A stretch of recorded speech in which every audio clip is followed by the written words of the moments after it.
Hello, ladies and gentlemen, and welcome to the Fans POV. I am Ernie Leug, and right over here is 5 very esteemed gentlemen that were amazing enough to let us interview them. Ladies and gentlemen, give it up for Harrumph. There you go. Yeah. Is it Harrumph or is it Harrumph? It's more or less Harrumph. Our Facebook page, it's mostly just Harrumph. Our Facebook page is Harrumph Appropriations, but Harrumph is more or less what we go by. Okay, now for those who really don't know who you are, can you just introduce yourselves and what sort of your role is within Harrumph? Okay, my name is Tim Kelly. My character name is Sterling P. Rumpelhumper. I'm the gentleman of industry.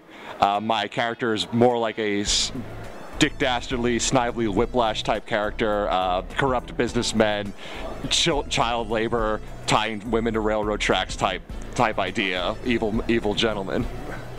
My name's Alec Davis, and my character is Buford T. Pigglesworth III, first of his name, and he is the oldest gentleman who happens to be, may or may not be, immortal, and his notable contributions to the world are the wheel, fire, and causing the dinosaurs to go extinct to fuel my massive oil empire. I'm a very obnoxiously over-the-top gentleman, like the type of character who's just so obnoxiously drunk on his own money he forgets where he is half the time. Like, reality doesn't exist to this guy. I'm Kevin Pishet. My character's name is Sebastian Von Longpickle. My gentleman is pretty much known for being a very a sexist. He's very a sexual predator style. Basically, he'll do. Yeah, he knows love. He knows you know the works of it all. How to woo a lady. Basically known for having a really big mustache for kind of like, you know, overcompensating in a sense. Pretty much similar to Alec's character. Really makes a fool of himself. Really loves that limelight, making a ham of himself. Yeah, basically that's what my character does. Hi, I'm Nick Eck, and I play Slate Rawback, who's a big game hunter and kind of an adventurer, globetrotter, guy who likes to just want to fight and kill things for sport, for challenge, and very kind of loud, but he's kind of hollow on the inside. He just doesn't really have much like going on upstairs. He's all like reaction and interjection, and there's not really too much actual thought. He's kind of just like a big, like, happy dumb dog of a guy. So yeah, that's who I play. Hi, my name is Jeff Pishet. I play Hobson. I am the 18th Hobson in the line of my family who have all served under these gentlemen. His job is basically, he works a thankless, soulless job serving 4 gentlemen who could never be pleased and who basically their entire existence revolves around completely brutally, sometimes violently, belittling me in the most imaginative ways possible. I could not stress how much fun it is for me to be the butler. Just because I sometimes get to put, I have to basically tell them, okay, well, here's the line I'm willing to let you guys cross. And you know what, the line's way down here. It doesn't even exist. Just take it as far as you God freaking want. So you're like that one friend in the, like a group of friends that everybody always picks on. Yeah. Well, Yeah. One of the nice things about Jeff and Hobson is, like, we go, like, a lot of times we'll write bits or segments, and we'll be like, okay, so here's how far we're gonna take it. This is how far across the line we're gonna go. And then, like, maybe an hour or two later, Jeff will be like, okay, what if we take it farther? So, like, we go, okay, we're gonna brutalize you quite a bit. He goes, no, let's make this worse. And that's like one of the best things about him. Yeah, as far as guys who take it for the team, Jeff is a total masochist on this matter at hand. It's important to know that this is just a role, and none of this reflects our personal relations. Yeah. So, is there a little hit? No, I won't go there. Now, I want to know, how exactly did Harrumph start? Let me take part one. I'll give you the other part. Yeah. So the reason why we initially kicked off is because you know, we go to about 2 conventions a year, just, you know, whatever we can manage. And, you know, the first thing we do is once we get settled in, we look at the schedule, and we started noticing trends of like redundant panels and things that just aren't really catered to our taste. So we're just like, wow, this is frustrating. You know, we should really just do a panel on our own. And then basically something happened. So basically, a friend of ours, Priscilla, she goes to all of our groups with us as well. She had this, we were at the Artist Valley, and she saw the mustache on a stick for $1. And so, you know, I bought her it. She wore it everywhere, making a fool of herself, just Well, usually, yeah. Yeah, what you would do with it. Being bored, I wanted to see it. And then as I put it to my face, I would just like, you know, make a fool of myself. Go, and then my friend Alec here also caught wind to it and also wanted to get one for himself. And then before you know it, all of us were getting these mustaches and going around the entire convention just acting like pompous gentlemen, going in front into elevators, into crowds. Just, excuse me, can we interject with a harrumph? And it was just real foolish stuff. When we were waiting in a panel, the panel was doing a slow start. It was taking a little bit of a time. We were just having fun with those mustaches, and someone in the audience just asked us, excuse me, do you guys actually have a panel? And I jokingly said, hey, join us for Otakon as we're going to have the harrumph panel. And they're like, for real? I'm like, why not? And it wasn't until a couple of months later that Nick told me, hey, by the way, I got some schematics written up for the Harrumph panel if you wanted to look at them. I was like, wait, is this actually happening? I submitted us, by the way. Yeah. And before you know it, we were rolling with it, and we were a huge hit the first time. We just kept it going, kept it going. Like one of the most interesting things about the first time we did this is we really didn't expect anything to come out of it. Like we kind of submitted, and we had no idea how the panel thing worked. Like this was something we were completely new to, and so we kind of like we sent in the panel request, and we waited and waited and waited. And about, I'd say, a month and a half before the convention, we got an email back saying we were accepted, and we had prepared very little. Like we had some stuff, like we had some rough notes written up that like we had said Nick had kind of prepared for everything, but we didn't have anything specific. So we start freaking out. We're like, oh god, we really have to crunch time on this. So we start banging out, like we're hanging out like every weekend, banging out all kinds of material, jokes, everything we can. Kevin takes it all down in the notebook. We've got everything nightly organized. The notebook is important. So the time comes, we're packing up, we're getting ready to come to the con, and we get here, we get everything, we're all prepped, and usually Thursday night when we get here, we go over all our material, and we go, okay, what's the game plan? Kevin forgot the notebook. So now, like, we've got all our digital material prepared, but we don't have all the jokes. Some of the jokes we had to rewrite, some of them we remembered, and we actually ended up writing a bunch of new material. And that's how we ended up doing a lot of improv as well, because that's about, I'd say, at least 30% of what we do in our show is improv, because we didn't have our in-depth notes, so we were just like, okay, kind of got to fly by the seat of our pants. And the next 2 or 3 times we did the panel after that, we still forgot the notebook every time. So it just became a thing. Yeah, the one year I was like packing up in my apartment, and then like I see a notebook under my coffee table. I was like, I wonder if that's our notebook. No, it's not. I get down here and Kevin's like, oh, by the way, the notebook's under your coffee table. Wish you had told me that. I was right there. So the panel that you have this year, you don't have the notebook either, right? Oh, we've just scrapped the whole notebook idea.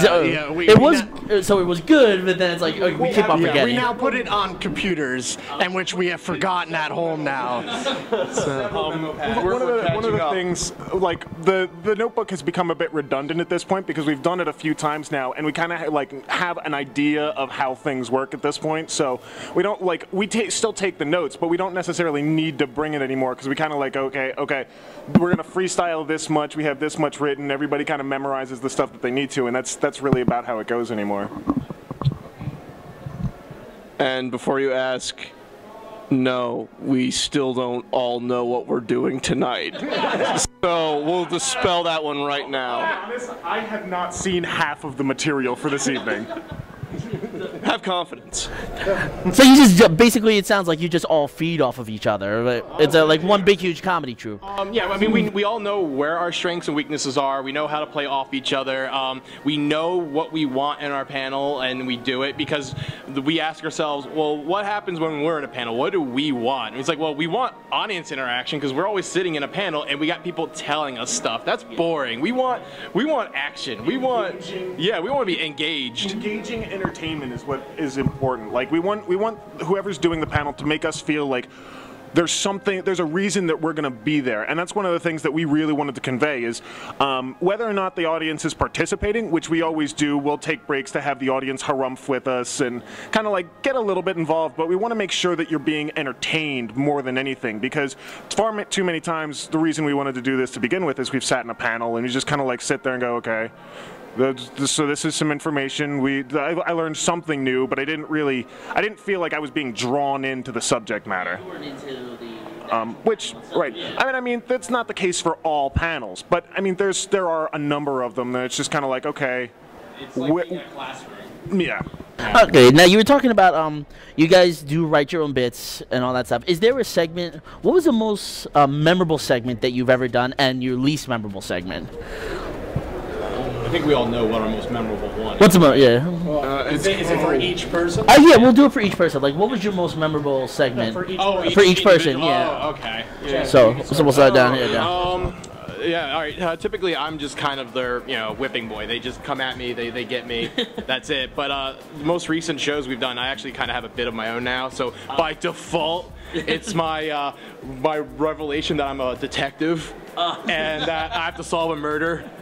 And I have to do it on the spot, and I have all this evidence, which leads to basically nonsense, but it's amazing. Yeah. Do they ever change up the segment just to mess with you, like in the middle of a panel? No, that hasn't happened yet, and thank you for planning that idea.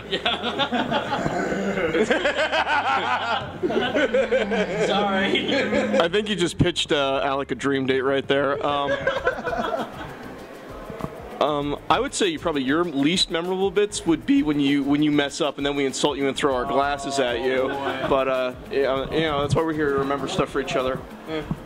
My favorite bit is probably our one Animustachio, where we Photoshop and illustrate mustaches on anime characters who could probably really use one. And it's fun for me because as an artist and an illustrator, in my spare time, I do a lot of deals, but I always you get bored with some things, so it's like, well, I'm not just going to slap the same generic handlebar and match it to the cell shading and their actual hair color. I'm going to get inventive and crazy, because the audience will predict it after a while. So for an older joke, for example, we did Optimus Prime became Optimustache Prime, and instead of just a mustache, he had chrome tailpipes for a mustache. So you mix it up in fun little ways. I don't really have a least memorable bit. They all got something nice about them. We haven't really had any bad bits. We've had a couple jokes that never flew right, but yeah. But the bit as a whole is fine. Yeah, the bits as a whole and the concept behind them they've always been well received. So. So my most memorable skit would be my first skit that I ever did by myself, which was the dating segment. So Von Longpickle would teach you, how to woo a girl at a dance club, and me as being like a metro gentleman, knowing the crafts of the time. Basically, I had to go pick a girl out of the audience and hit on her with pickup jokes and trail of money that led up to me. Yep. Which of course always ended with a dancing segment where I really just kind of did that bump and grind move and really shook it, and real stripper stuff, with my clothes staying on, of course. But that would be my of course the bit's been retired since, because you can only do it so often, but that was my most memorable skit that I've done. I can't really think of a least memorable skit. What about your least memorable joke? I know you know it. I don't know. You know exactly what it is. Oh, that joke. All right. Well, I'm just being modest, I guess. I kind of have two most memorable bits. One is our second show that we did at Anime USA. We actually did it without Nick and without Tim because they couldn't make it to the convention. So we had written a particularly vulgar joke. I can't recite it here, obviously, because I mean it was pretty awful. It came down to we had done the joke, and that was going to be the end of it. And then Kevin took it a step further, and like blatantly insulted a couple of members in the audience. Straight up raw, just nasty. Singled them out hard, and it ended up being fantastic. They're now incredibly good friends of ours.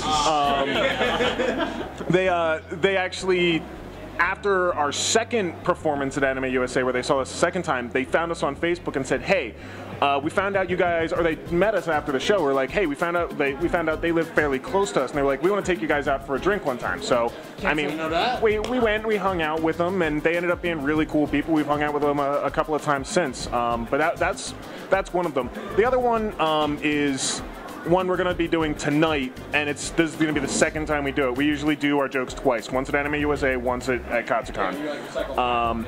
But it actually has to do with the beard that I have. I didn't always have it. Last year, I decided I was tired of shaving, because I like having facial hair. So I was tired of shaving twice a year for conventions to do the show. So I said,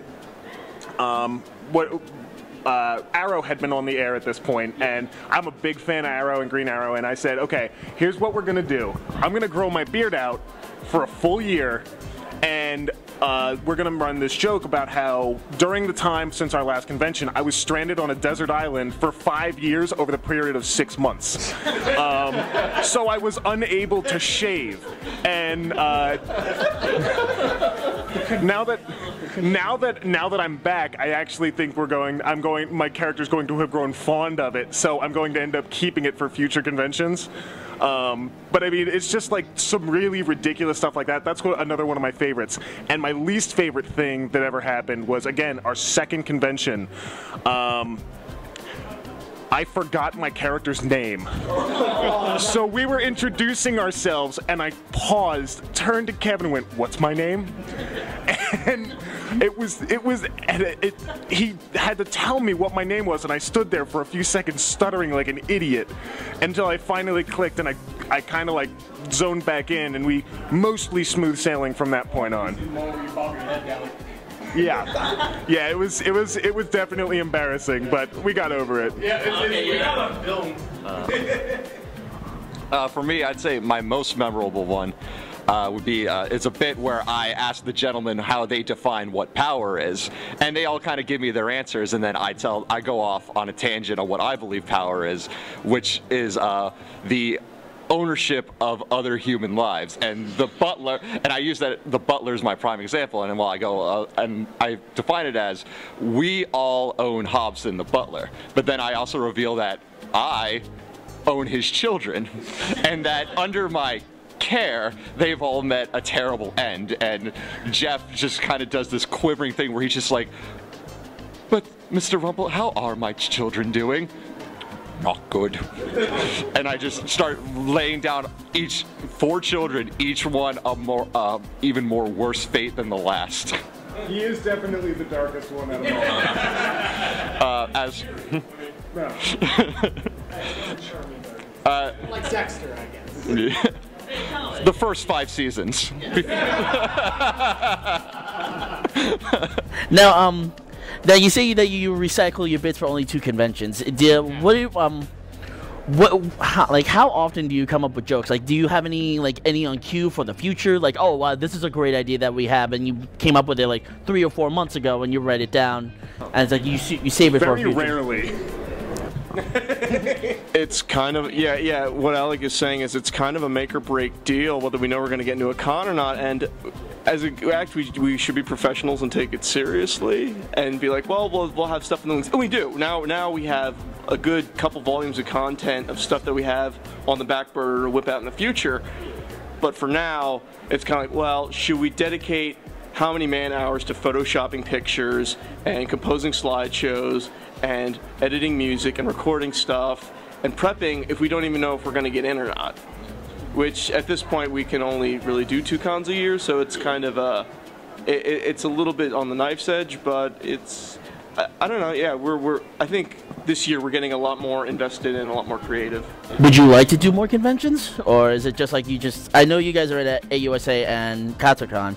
Those are the only 2 that it sounds like those are the only 2 that you do currently. Do you want to do more? We love the idea of doing more, and we want to do more. We just have to worry about the financial standpoint. While we play these obnoxiously lucrative, very obscenely rich gentlemen, in real life we all work for a living. Yeah, I mean, we definitely want and we're looking at doing more conventions, but a lot of it is going to come down to financing and scheduling. Scheduling is probably even more so than anything else because, I mean, we can all scrounge together a few measly bucks to try and get somewhere, but I think a big part of it comes down to, like, we all work different jobs and they all have different hours, and it's making sure we can all get off. So it's one of those things, like, we would love to do more cons. And like I said, we are considering the idea of doing more in the future. Not sure when, but it's definitely on the back burner. And I mean, as far as material goes, we have some. I wouldn't say we have like cons ahead of material. I would say we have. That'd be nice. We have like a scrapbook of like ideas that's like, okay, if we need to, we can build on this further. Yeah, and you keep track of the scrapbook, right? At least you know where that is at all times? Yeah. Yes. Oh, okay. Somewhere in my house. Okay. somewhere. It's not under your coffee table or anything like that? Okay. I got a cat now. She Oh. does stuff. All right. Now, one final question I do have to ask each of you. If each of you could be a specific alcoholic drink, what would it be? Oh wow. Do you mean as our gentleman or as a person? As a person or as a gentleman? As a gentleman. Okay. As a gentleman, I think. What's that? What's that with the snake bite? The snake bite? Rumpelhumper would probably be a snake bite. I know what mine would be. Yeah, we'll go down. Pigglesworth's is absolutely Scotch. Obnoxiously high-end, like $1,000 bottle of Scotch. Just so like just the absolute upperest of crusts. Like that real top shelf. Oh yeah, absolutely. Like you could. Like, it's the one bottle that you have to get down with like a library ladder. Yeah. That's how top shelf it is. I guess Von Longpickle's drink would have to be a whiskey sour because whiskey is the only manly part of it. The sour being the a certain type of humor that you would have to take, and it's mainly ordered by women. So he's a bit effeminate. He's a metro. Yeah.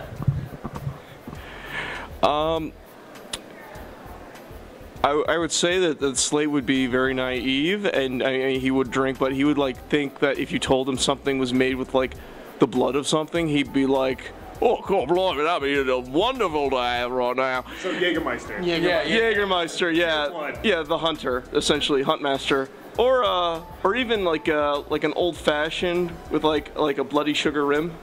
No, would be a nice touch. No alcohol. He drinks deer's blood mixed with goat piss. Good old Russian strong homebrew. I know my butler personally would wish he would be a very good drink, but let's face it, the way these guys treat my character, he's Baker's.